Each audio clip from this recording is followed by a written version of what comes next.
Okay, well, here is the quarantine garden. Started in March and it is now the beginning of October. We've got some lovely little volunteers going. And over here, the Thai chilies are...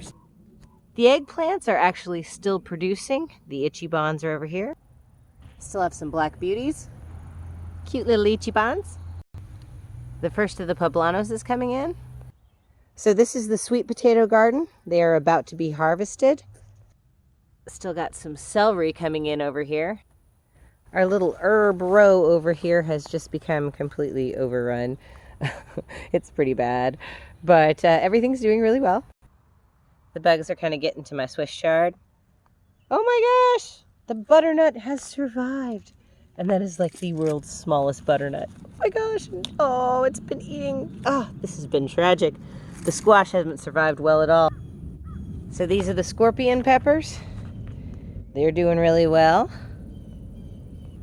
The Carolina Reapers, they're coming along.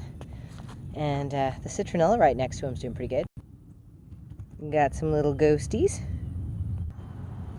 Actually, I'm not sure what this is, but we managed to have one survivor of the beetle borer, and it's not doing real good. But we'll see what that turns out to be. Hi, Yona.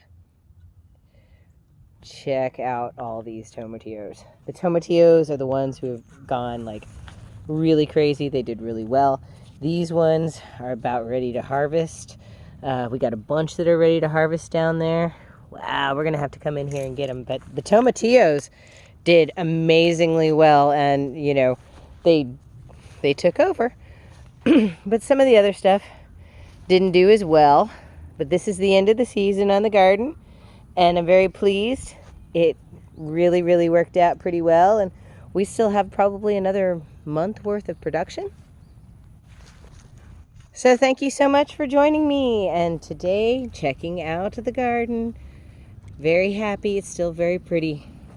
It's been a lot of fun.